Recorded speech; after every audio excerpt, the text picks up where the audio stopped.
Good morning, everyone. Thank you for joining us at the Singapore Pavilion. We have a program now starting at 10 on widening the aperture, assessing nature value at risk for business resilience. Without further ado, let me invite our first speaker, Ms. Fang Eu-Lin, to the stage.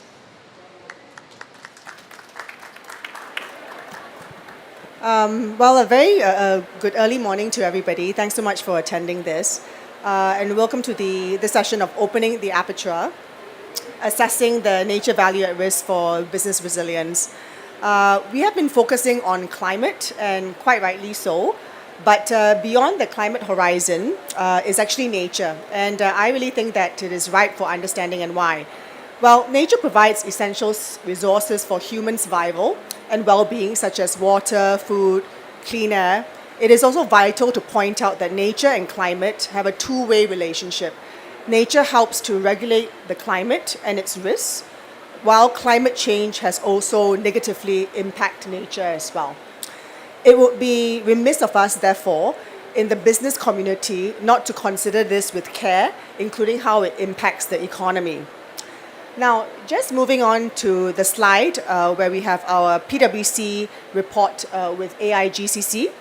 This was in 2024. We did a first research on nature, and we peeled the first layer of the onion using the data from Encore, which sets out how the economy, sectors, subsectors, and activities depend and impact on nature. It allowed us to uncover that in Asia Pacific, that 53% is moderately or highly dependent on nature.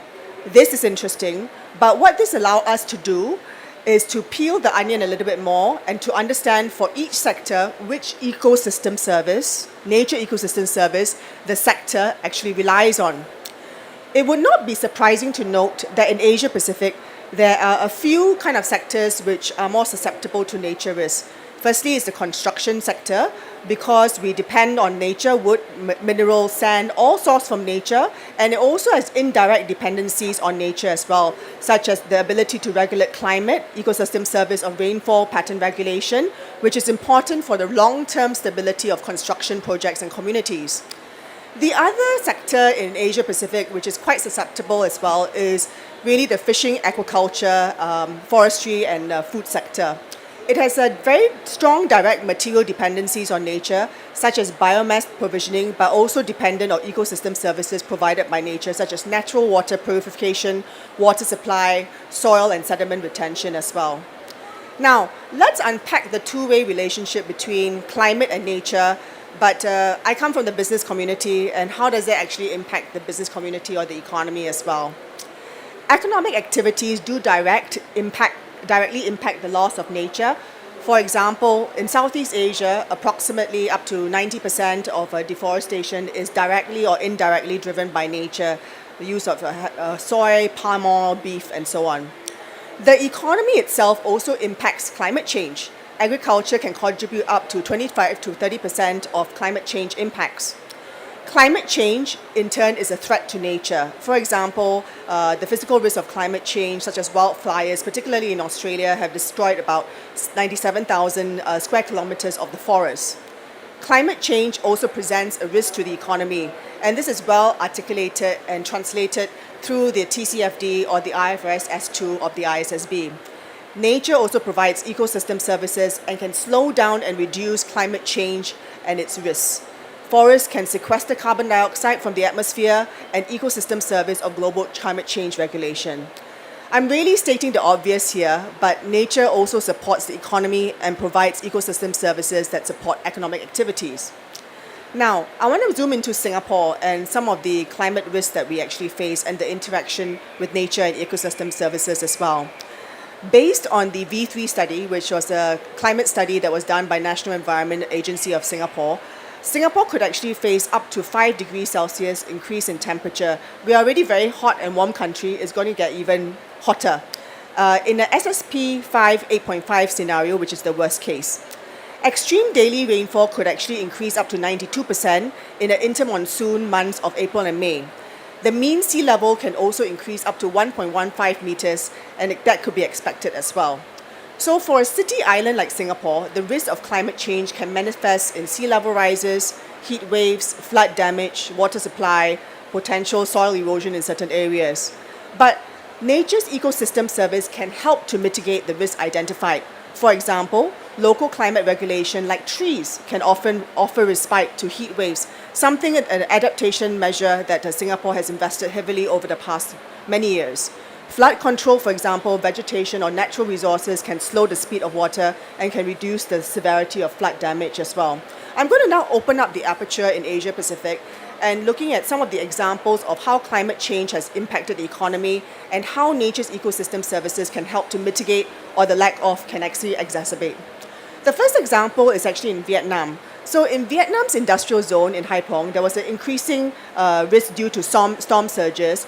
And actually, mangroves can actually help in terms of reducing this risk and can avoid up to US 5.1 billion worth of flood damage. Or when rainfall pattern regulation is impacted by climate change, like how it's actually impacted the Rhine River, causing low levels and disrupting transportation and supply chains. And this has heavily impacted the P&L of several companies as well. Human intervention has also had an impact on fruit bats. Sadly, fruit bats actually, help with pollination, particularly in terms of durian fruit, which we all like very much in Asia. It is no wonder that actually just about a week ago, the ISSB has announced that it will undertake standard setting to introduce incremental disclosure requirements on nature-related risk and opportunities, which I think is an important step in recognizing that over and above climate, we do need to look at nature quite closely as well as it relates to decision-useful information for the business and financial community. Now, I'm going to look into our methodology for our study, which is the nature value at risk. Because we now understand that nature risk could be faced by the economy and businesses. We took inspiration from the UK Green Finance Institute, which looked into the nature value at risk dimension, which was put together with other parties such as UNEP and also the National Institute of Economic and Social Research. While the earlier PwC study that we had done before with AIGCC shone a light on dependencies on nature, which is helpful, the nature value at risk, which is NVAR methodology, included additional layers. So to understand, in addition to the dependencies of nature for each sector, what is the current state of nature for that particular country, and also how vulnerable it is. And what could be, based on empirical evidence, what could be the maximum loss, worst case scenario in those kind of situations, and you get relative nature value at risk across countries and also across sectors. This helps with precision, particularly for organizations and companies, trying to understand over and above their climate risk, what are their nature risks and dependencies for that particular country, for that particular sector, and how that could manifest. We started off with a few countries, Singapore, Canada, Australia, and New Zealand, and we might also expand this study if it is useful. It is important to note that this study does not actually include adaptation responses, which is quite important to consider as we consider the residual risk for nature and what this could mean for the organization. Due to the limited public data available, results are also based on country or regional sector averages, and at this point in time cannot be used for company-specific assessments. But it does allow for the business community to ask the right type of questions. Let's now go into some of our key findings. Now, we've analyzed the NVAR, or nature value at risk, for 4 countries. But for this presentation, we have spotlighted mainly on Singapore. I appreciate that Singapore's economy is not representative of all countries, but hopefully, can share a bit of light about how we think about the methodology. So first up, the fishing, agriculture, and forestry sector in Singapore are the most exposed to nature risks. And because they are highly dependent on ecosystem services such as rainfall pattern regulation, water purification, water flow regulation, soil and sediment regulation, and storm mitigation, it makes sense. These items really make sense to those who are in industry, but for those in Singapore, they're like, why are we talking about fishery, agriculture, and so on? So it is very, very important to look at it from a portfolio perspective, an overall industry perspective. So next slide, please. So you will find that The good news is that the fishery industry or the agriculture industry is completely immaterial in Singapore, albeit the fact that it is quite risky. Actually, the bubbles represent the relative size to other industries, which is also represented by the y-axis, and the x-axis represents the relative nature value at risk, or the extent of the inherent nature dependencies of that sector, the state of nature, and its vulnerabilities of that country. You can see here that manufacturing, wholesale and retail trade, transport, utilities, construction have relatively higher nature value at risk. Double-clicking into manufacturing, it includes subsectors like electronics, biomedical, and chemicals. Under the wholesale and retail trade, which is dominated by wholesale trade of industrial and construction materials, petroleum products, electronics, so on. So, again, I wanted to share as well that for the risky areas for nature in Singapore, those are primarily in industries which actually are quite immaterial in Singapore. Now I'm going to present this slide over here, which is at a glance, right? For Singapore, what are the exposures of each sector to nature risks and the ecosystem dependencies, considering Singapore's state of nature and vulnerability? I'd like to again highlight that this does not include adaptation efforts already. And Singapore, of course, for many decades have made many, adaptation measures with regards to climate and also nature. But the first thing that you will notice here is that Singapore is inherently more exposed to a handful of nature risks. And these are organized in the top layers over here, like flood control, storm mitigation, water flow regulation, water supply, local climate regulation, and so on.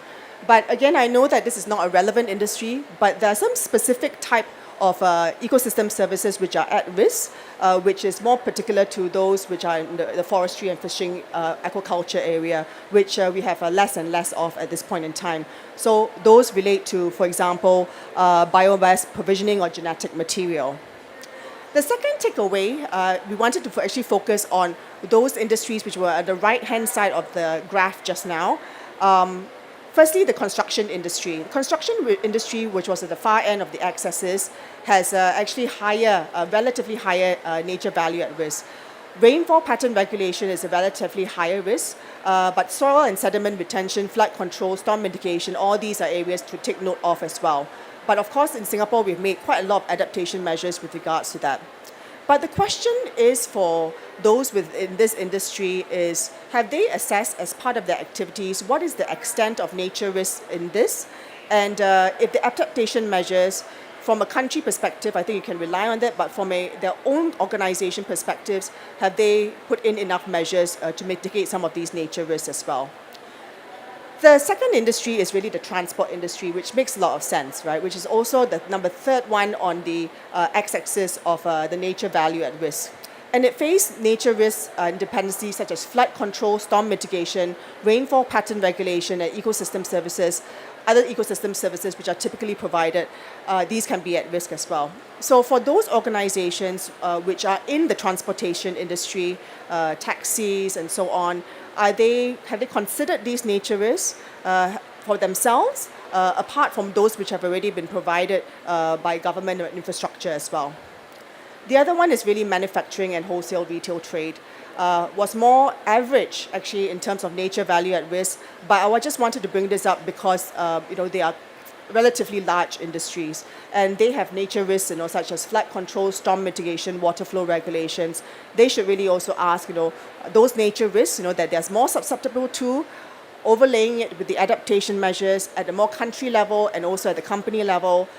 What is their residual risk over and above climate risk for nature as well?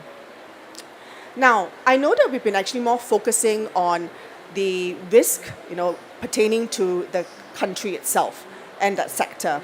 But we are not only made of just, the supply chain within the country. Singapore is a small country and we do actually have quite a large and wide supply chain from overseas as well. So where can we expect to see a concentration of nature risks? Based on our supply chain data, you're most likely to source from industries such as manufacturing and transportation. You're also likely to be able to be sourcing from countries like China, Japan, South Korea, US. These are all very large countries of which many countries source from, and other parts of APAC as well. If you source from manufacturing, sector dependencies dictate that your suppliers will probably be most dependent upon water flow, water supply, water purification ecosystems. But in Asia Pacific and Japan, due to geographical factors and manufacturing subsectors that we source from, you're more likely to be exposed to flood control and water purification risks. For transportation, flood control, storm mitigation, and rainfall pattern regulation are salient in the respective countries as well. So I said a lot of words, but what I'm trying to say is that on a whole, we can see that nature risks, related risks in Singapore's supply chain are shaped more to the sectorial dependencies than solely by geography. So that's something to look at as well. Over and above your country level risks, looking into the supply chain and seeing whether or not there are also risks in that supply chain for that particular sector and also for that country too. Now, I shared earlier that we piloted a few countries to do this study. They are not necessarily all in Asia. In Singapore, we are in Asia, but we also looked into New Zealand, Australia as well, and Canada. And I just wanted to point out here that of the 21 ecosystem services that we analyzed, there are about top 8 ecosystem services across countries that are quite common. And these have been organized in decreasing order of exposure. There is a similar pattern of this across countries, and if we wanted to collaborate on some of these issues, some of these nature risks, there is room for collaboration across countries on this. Overall, flood control was identified to have the highest percentage value of risk for Singapore, Canada, and Australia. For New Zealand, however, it's highly dependent on soil and sediment retention driven by the large real estate sector where land stability is actually quite critical. I wanted to also point out about Australia. This is what my Australian colleagues had highlighted to me when we were doing the study. Australia also has a standout dependency on water purification. This is because it links to the rather material mining and extraction activities which require water treatment to manage pollutants and during the production process. So I'm going to be ending my presentation now. I know I've taken you through a whirlwind of information, but I think the first thing I wanted to say is that I think that beyond climate, it is quite important to understand for a particular sector, for a country, what could be the nature value at risk that actually is apparent. Sorry about this. But I think that that's one of the key things. Second thing is that you not only operate in a silo in a country, you also have supply chains as well. It is also important to understand from a supply chain perspective, like you do with climate, what are the potential nature risks too? And also where do they reside in those geographies. The last thing that you need to do is not to look at it in isolation and freak out. I think that many countries have done a lot of adaptation responses to nature. Do consider that as well to understand what is your residual nature value at risk for your organization, for your particular country, and your supply chain as well. We believe that over and above understanding climate risks, these kind of tough questions ought to be asked of nature risks to build better resilience for businesses during these times. So thank you so much for listening to my presentation, and I now look forward to participating in the panel discussion. Thank you so much. Thank you.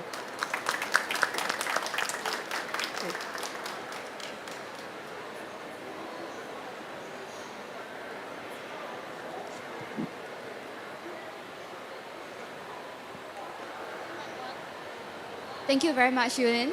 We'll be moving on to our panel discussion now. May I invite our panelists on stage to join us for the discussion.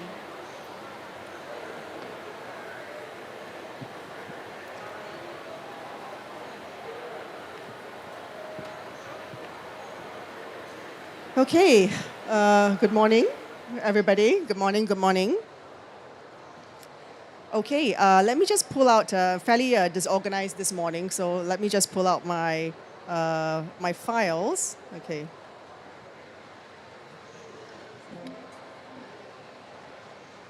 Sorry, just give me a second. Okay. All right, I just wanted to introduce my fellow panelists. First up, I'm super happy to have Patricia who has flown in from DC. Apparently, the nature there is amazing. But she also says that actually Singapore's nature and biodiversity is not too bad ourselves, right? And has come back. So Patricia is actually the Chief Partnership Officer for Conservation International.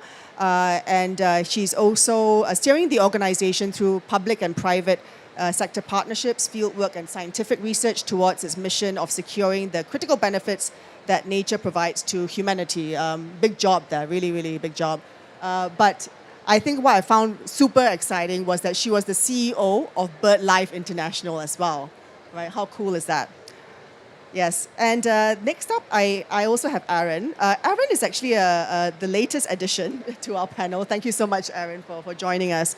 And he is the finance practice lead for WWF's International and responsible for sustainable finance strategy globally.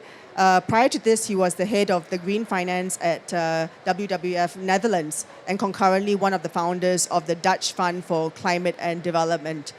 He's worked 5 years at WWF's partnership manager at the headquarters at the ADB in Manila as well. And last but not least, I'd like to also introduce Alvin. Right, Alvin is the director of macro strategy at Temasek, and also is now principally responsible for Ecosperity as well, which is going to be happening next year. So everybody, and we're doing a pitch here for Ecosperity next year. Is happening in May 18 to 21st next year in Singapore. Please flock down to Singapore and fly down to Singapore. Okay, and with that, I'm going to maybe start off with some questions. Maybe I think to all the panelists here, just an open question about my presentation just now. I know it's very, very detailed. The actual information itself is a lot more detailed. But what were your main reflections from the findings that we shared today? And also going back to business resilience, how it could actually also impact businesses, or for those who are in finance, from an asset portfolio perspective, how would that manifest as well? Maybe Patricia, over to you. Sure. First of all, Eu-Lin, thank you, and Sean, thank you so much for having me. Look, it's great to see that you guys at PwC are starting to map up the dependencies and the impact that nature loss can have on the economy, right? I mean, we saw the report that the World Economic Forum put a couple of years ago, where we mapped at the global level that more than 50% of the global GDP depends on nature. And I would argue that actually 100% of the economy depends on nature. And looking at the results of your report and the specific numbers for Singapore, I would argue that while you are seeing things like retail a little less on the scale of the impact, the reality is that the dependencies that retail have on the products that they're producing that are actually based on natural products that are produced outside Singapore are very, very high. So looking into, for example, the coffee that we're drinking, right? If we don't, and I know that that's Singaporean coffee, but most of the coffee comes from the tropics, right? So how the changes on coffee production, how is that impacting your coffee in Singapore and your coffee industry and the retailers of coffee in Singapore? Or if we have droughts in Africa and we have problems in South America that are actually providing the raw materials for the products that your retailers are selling, if that is actually impacted by climate change and natural events, that's actually going to impact also your retailing. So I completely understand where you're coming from with your analysis, and I thank you for putting it really clearly in black and white, how important nature is for your economy.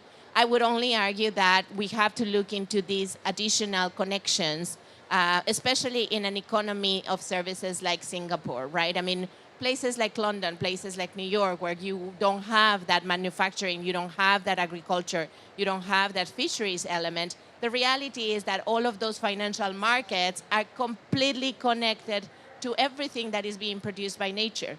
So unless we actually start mapping out and really realizing how dependent we all are on nature, we're not going to be able to make the changes that we need to make. No, so I completely agree with Patricia. Because in Singapore, we are like a city island. It can be quite seductive to just think that what we see in that city of ours, that's it. But a lot of our risks are actually in our supply chains, right? So, which is why quite a lot of methodologies that we really need to look at your risk, from a value chain perspective, including your supply chain. So, completely agree with you. I think the next step for our study is that we probably need to make it we have to go company by company to really understand their supply chains. So where is that climate, where is that nature risk are going to be arising from? So I completely agree with you that a lot of our stories and risks will really be from the supply chain. So thanks for that. Yeah, Aaron. Yes, thanks, and good morning, everyone. And first of all, congratulations on the great report. I think it's really important that the financial industry and the private sector is being made aware of the nature-related risks and opportunities. Until now, there was a lot of talk about climate, and sometimes they confuse climate and nature. It's not the same, but as you said, it's very related, right? So well done. If I may, I don't want to be a teacher, but so a couple of things I would like to add to the analysis that you made. Because when you look at value at risk, you looked at dependencies. I would advise you also to look at impacts, because companies also impact nature, and that also can have a risk for their value, right? There can be reputational risk, there can be transition risk, so that definitely needs to be included in the VAR analysis.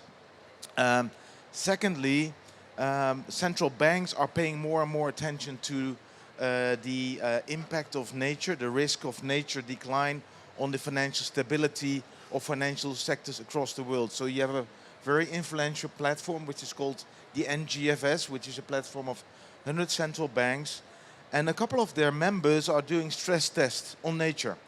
And out of these stress tests, actually it's appeared that about 50 to 60% of the banks in their jurisdictions were exposed to nature-related risks. And so I noticed the graph in your on the financial industry. I think it should be top right if I look at the analysis of the central banks. And then out of all these analyses, water always comes up highest, also in your analysis, right? So I always make the analogy, if climate change is a shark, water are the teeth of the sharks that are biting the economy, right? So normally climate change shows itself through water. And if you don't restore nature, nature can't regulate water, so you will have more floods and droughts, right? And that's maybe something you can think about in the next chapter or the next edition of your value at risk. So what, right? So what should companies, what should banks do about the VAR, and how can they mitigate the value at risk in their portfolios and their companies? And water could be a very nice way to start. So it's not only running away from water scarce areas, but also showing to governments that water is not only relevant for organizations like ourselves, but water is also relevant for the economy. So water is also being addressed outside the ministries of environment and outside the ministry of water, but also the ministries of finance are paying attention to water and start regulating and developing better policies on water. So we need the private sector and the financial industry to advocate with us to regulate water better. Absolutely. I think, in our study, the financial services, well, it should be actually on the right, but we're just looking at financial services as its own operations, right? But I think the next study, we're trying to see how to incorporate that through its portfolio as well, which will be, I believe, will be highly exposed to nature risks as well. You made a point about stress testing nature risks. And when the stress testing for nature risks results you were mentioning that it was quite large. Was that right? Right. It was quite large. Yeah. Okay. So maybe now we can turn to Alvin, because him coming from Temasek, asset owner. I think you live and breathe looking at the portfolio and stress testing, Alvin, particularly around climate. So yeah, from your perspective, what's your view about the results, and how are you also thinking about this as well as an asset owner? Sure. But maybe before that, I would say that my main key takeaway from the report is that I better eat more durians when I land back in Singapore. because there might be much more left going forward.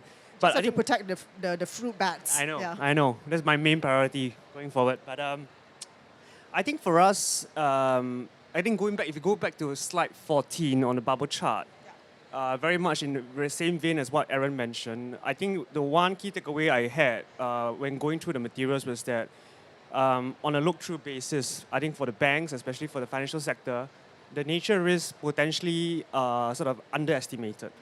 And this potentially can have financial stability risks. And that's particularly pertinent for Singapore, just given how important the financial services sector is to Singapore. So, for example, if a bank's lending portfolio, hypothetically speaking, is very heavily indexed towards construction, just for example, yes, while the exposure is small as a percentage of contribution to GDP, it might cause the banking sector to be severely impacted, and then that will lead to financial stability risk. So that's why I think we should not underestimate the impact of nature risk, especially for the financial sector. And then I think going to your point about how we see nature risk at Temasek, I think we come at it at two folds. We see it very much as one, it's a clear financial risk. I'm sure everyone is very familiar with the numbers. More than half of the world's GDP is moderately or highly dependent on nature. That's clear. But the question is then, what do we do with that? So we are a global investor, so clearly that matters to us. So in terms of risks, we've continued to make progress on how we understand nature risk will impact our portfolio or has impacted our portfolio as well. So we have run a couple exercises. So in 2022, we collaborated with MIT Sloan School of Business to kind of map out our portfolio's vulnerability to nature and sort of our portfolio impact on the natural resources as well. So two ways. And then I think we followed that up in 2023. We collaborated with the TNFD to undertake a pilot. Then to kind of understand, okay, if we know where the vulnerabilities are, or at least have a sense of where they are, then how we want to try to quantify that impact. Now, those results are very preliminary, and there's a great deal of uncertainty, I would say. But nonetheless, at least it moves us a step forward in terms of understanding where the exposures are and what could or how much could the vulnerabilities could amount to. So those are the two examples that we've done in terms of risk. I think we also look at it, I would say, fully from a full investment life cycle perspective. So ranging from pre-deal diligence all the way to post-deal engagement. So from pre-deal, we have our biodiversity risk assessment tool that really helps us to identify assets or other companies that have assets that are close to or in areas which are protected. And want to be very careful about that. Second, we also, knowing that, then we will evaluate the material nature and biodiversity risks and make sure we also look through to kind of see what the interdependencies across sectors are. So as much as possible, given the granularity of data, we'll try to map that out very clearly for us. But I think at the same time, we will also see this as an opportunity. I mean, after all, we are an investor, right? I mean, we need to deliver returns for Singapore. So what we've done is that we have invested into sort of three themes within nature. So the first is that we invested into a circular economy, and we have a few fledgling investments in that front. We also look at sustainable use and protection of water. This is the second area. Third is the protection and restoration of biodiversity and ecosystems. And last but not least, I'm sure most people, if you are in the nature-based solution space, you have heard of Gen Zero, which is the leader in voluntary carbon markets. So that's one of our flagship platforms. And we're really dedicating a lot of resources down there, and they have a sizable presence at COP here. So I think these are the kind of two ways that we have looked at it. So very much from both a risk as well as an opportunity angle. And I think, Aaron was also talking about water, right? Being up there in terms of the problem to solve. Great to hear that, from your perspective, you're looking at it more from an opportunity as well. Maybe I'll just move on to, maybe ask them a couple more questions if we open up to the floor if there's any questions as well. Maybe for Patricia. Patricia, can I call you Pat? Pat? Yeah. Well, okay, right.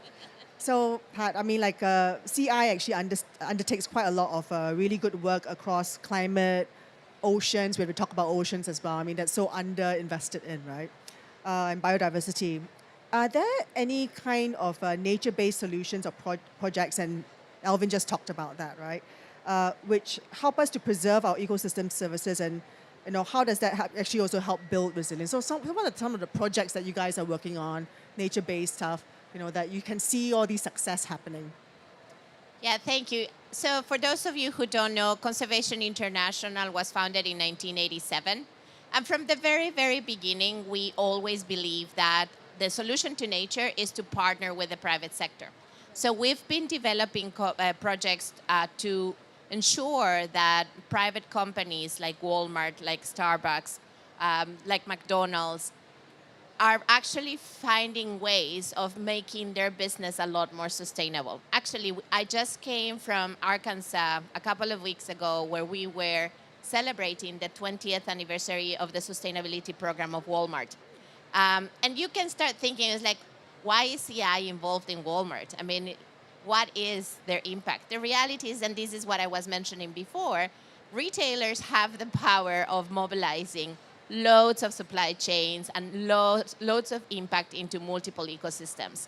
So our work with Walmart started as a conversation between our founder, Peter Seligman, and at that point, the chairman of the board of Walmart, Rob Walden.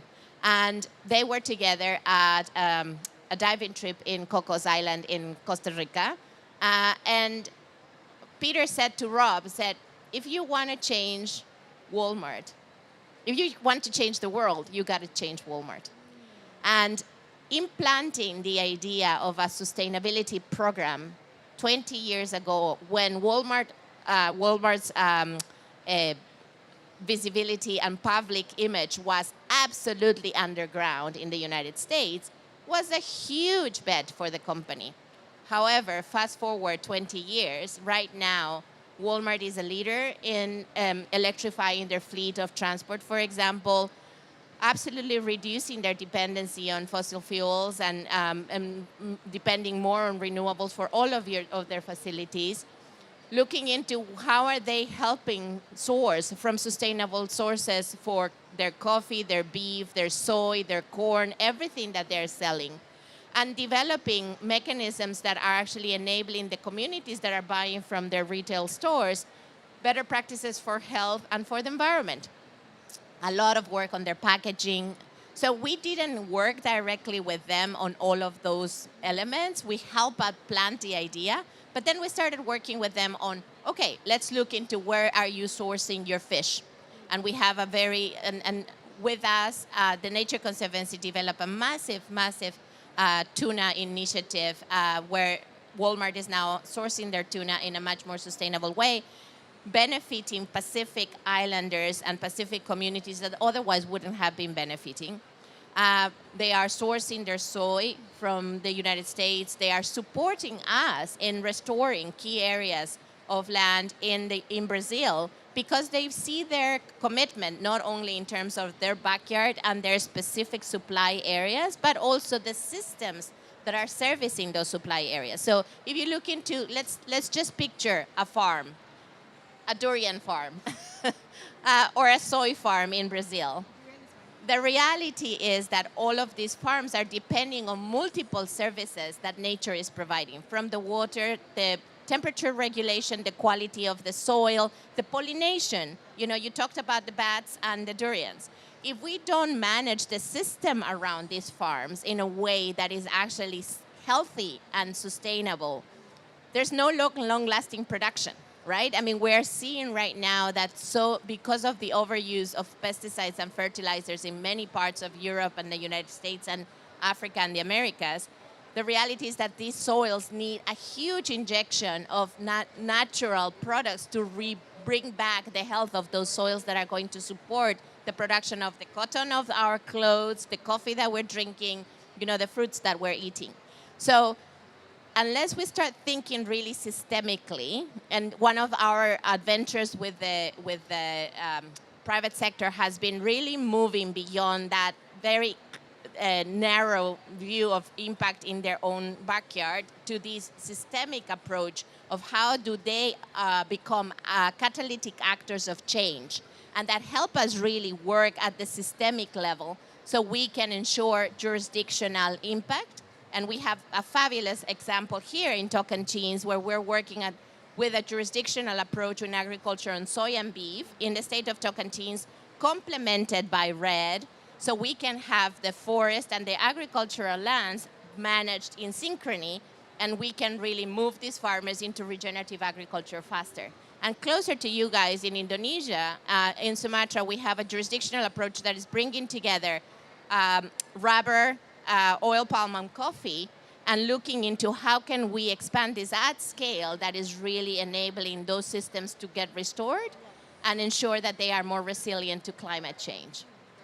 So what I'm hearing, Pat, is that actually large companies, we have to partner with the corporate side of things, and large companies actually have quite a lot of power and responsibility as well, right? And they And interest. And interest also. You mentioned about reputation. Yeah, Walmart has a great reputation, and I think that's also what Aaron said as well, right? That from a nature perspective as well, we also need to look into the reputational risk too. And Aaron, just for you, I think I wanted to also ask as well, because you're in the financing space. Do you think that there's enough going into nature financing? Where have you seen really big success in that, in trying to manage some of these nature risk as well? Yeah. Well, the first question was, is there enough going to nature Yeah. financing? The answer is no. So the estimate from the Paulson Institute a couple of months ago was 1 trillion nature finance needs. Only 20% of that is financed now. So we're looking at an 800 billion gap every year. So what WF is actually launching tomorrow is our landscape finance initiative.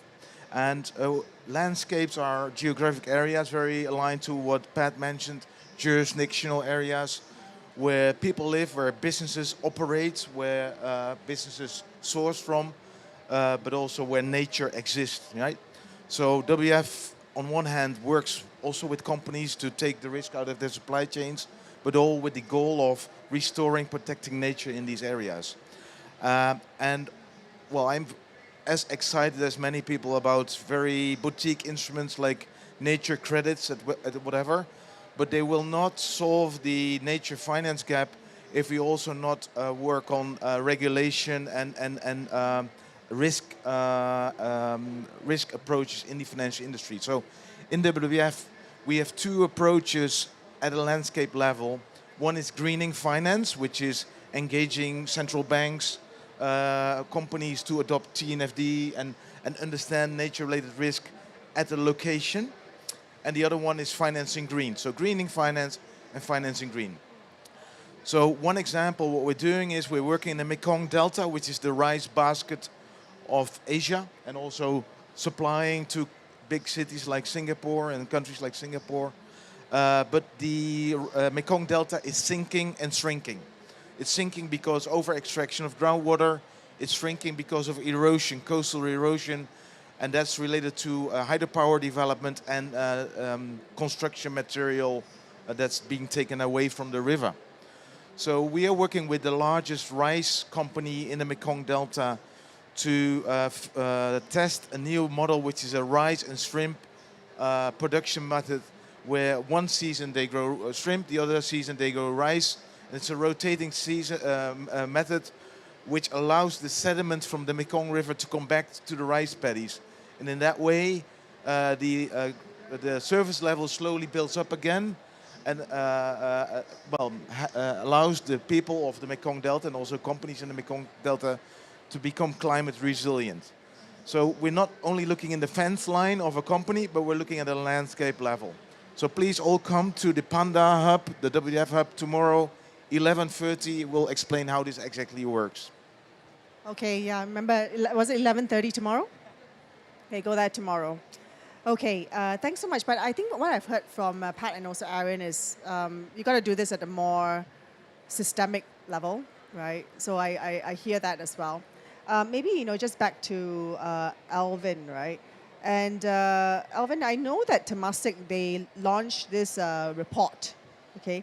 It's called the New Nature Economy Report that they found that nature-positive business outcomes could deliver $4.3 trillion in annual economic value and generate 232 million jobs by 2030 in Asia Pacific.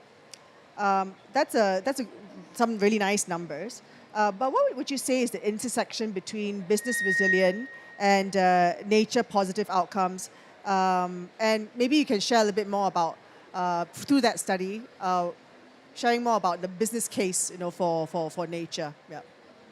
Sure. I think a lot of these numbers. I would say we also need to approach it with a bit of pinch of salt. I mean, it's all a lot about forecasts. There's a great deal of uncertainty. But I think what is clear in the direction is that, again, very much earlier to what I said, is that we view it very much as both a risk as well as an opportunity. So that's why on both fronts, we keep deepening our capabilities. So in addition to what I mentioned earlier, I think on the risk front, especially on the impact of our returns, because our returns would then depend on the business resilience of our portfolio companies. So what we've done is also, in the last couple of years, is to increasingly integrate nature risk into our scenario stress tests in terms of what would be the impact on our returns. So if I can just educate everyone here of how Temasek has approached climate scenarios, we sort of began, I would say, just before the pandemic, to kind of understand how would climate risk affect our portfolio according to whichever scenarios that could occur. I think what we found is that there would be a material impact on our returns purely from a climate risk perspective. That's even before we begin to consider nature risk. I think what we've done in the last couple of years is to then also try to integrate nature into our climate risk scenarios.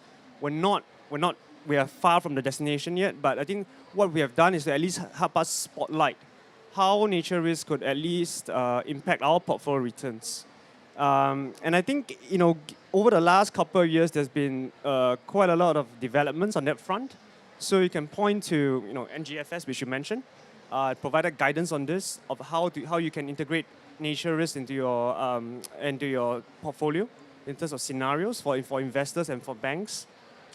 I think second, also, there's this consortium called the Inevitable Policy Response. It's commissioned by the UNPRI. We are a strategic partner of the IPR.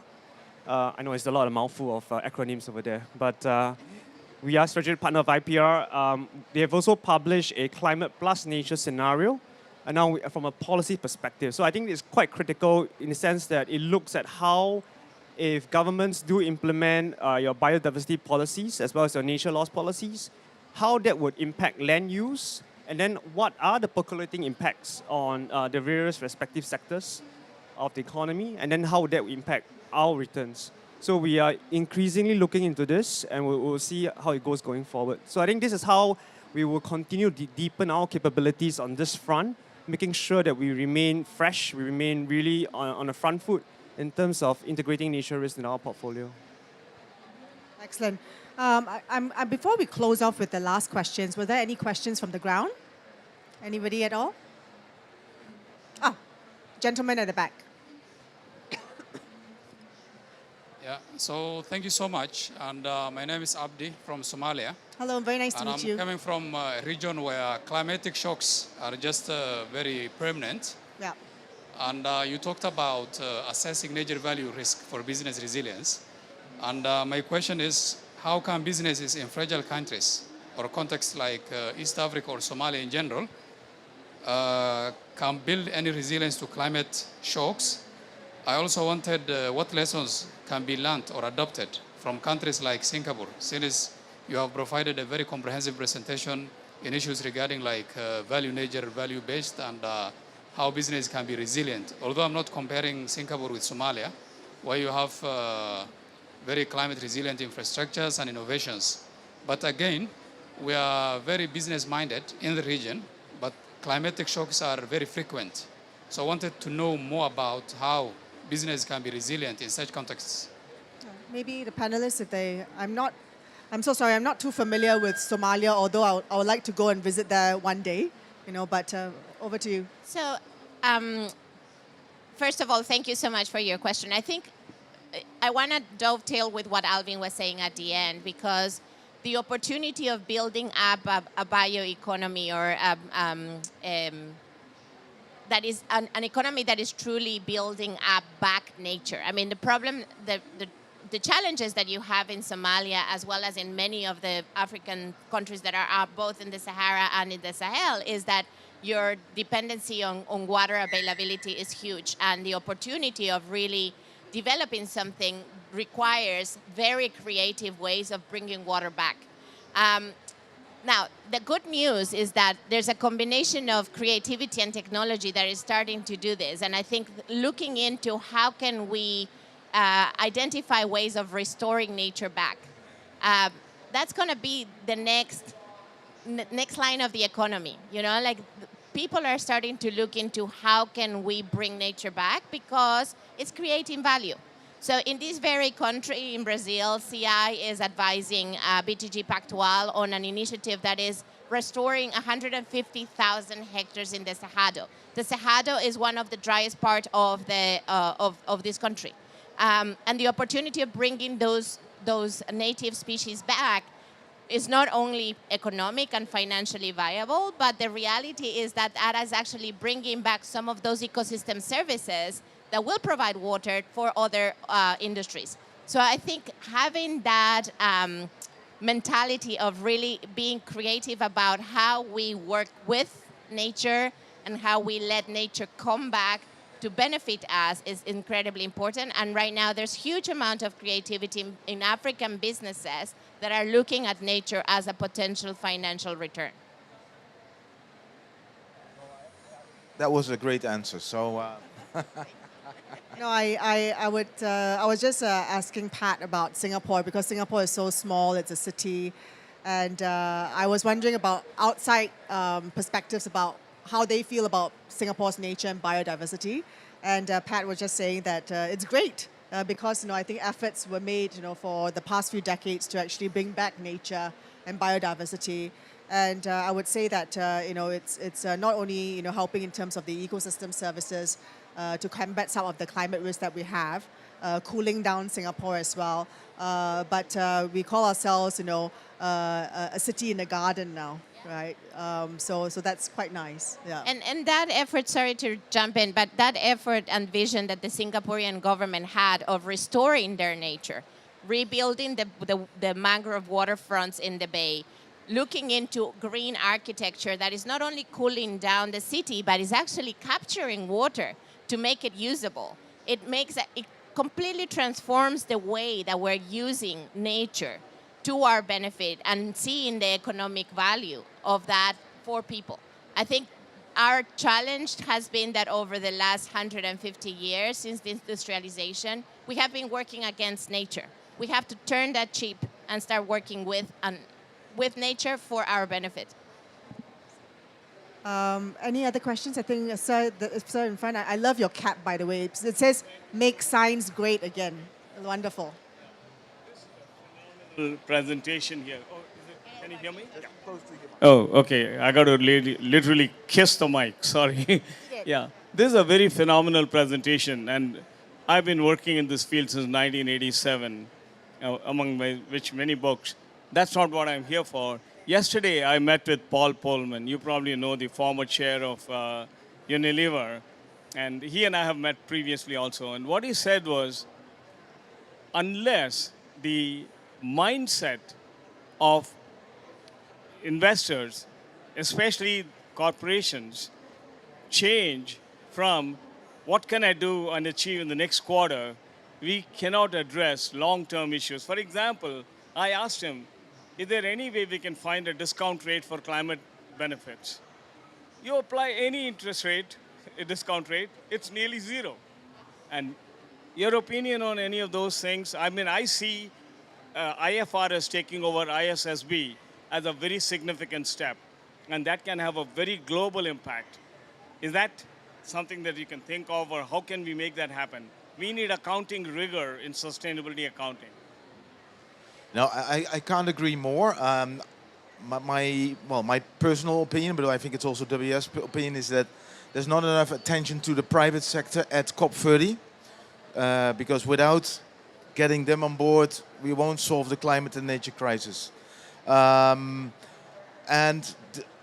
coming back to the short-termism, that's also not going to change, right? That will stay. So the private sector will continue to look at opportunities, right? So without greening the financial system, we won't get there. So ISSB, but also central banks and financial regulators are starting to sending signals to the financial sector, and that will trickle down through banks and investors. And we have great banks like Temasek who are understanding it, and they are doing it on their own, but it's voluntarily, right? But there are signals coming from regulators that this will be regulation in a couple of years. Don't worry. So if you want to avoid transition risks, you better start now. Sure. I'll say a couple of things. I think your point is exactly right. I say, in terms of when we do climate scenarios, I think often there's the tragedy of the horizon. So when you discount the cash flows, especially if you discount for physical risk that happens closer to the end of the century, then when you discount it back, then you might say, the risk is not that great. So why are we even focusing for this? The reason why we focus on it is because we are intergenerational investor. So, it'd be remiss of us to kind of say that, okay, if it's like 5% of GDP, but if we discount it back now, it's like, maybe 20 basis points or 50 basis points, whatever it is, so it's immaterial. But we cannot say to, 3 generations later that, oh, relax, it's just, 5% of GDP. So we want to break that tragedy at the horizon, and that's why we do what we do. Second, I would say that in terms of what we would like to see is that we would like to see more, to your point about convergence of disclosure standards. I think if we do that, then we'll be in a much better place to kind of measure and be able to compare. And then for us investors, then they'll make our jobs easier. So yeah, I think that's what we like to see going forward. Okay, I've been told that I'm at time, so I've got to stop right now. But before I stop, I just really wanted to thank, the panelists, and maybe just squeeze in one more. If there's just one word that you want to, think is important, right, for us to tackle in the next year when we come back to COP31, right, what would that be? And I one word for me was like supply chain. We're going to look at the supply chain more. How about you? Bioeconomy. Action. Action. Durians. Durians. Okay, he wants to keep his durians. Well, thank you very much, my fellow panelists, and thank you for the audience, here and also online listening in. Have a great day ahead. Thank you so much. Thank you. Thank you. Bye. What we need is stakeholder primacy. Stakeholder primacy.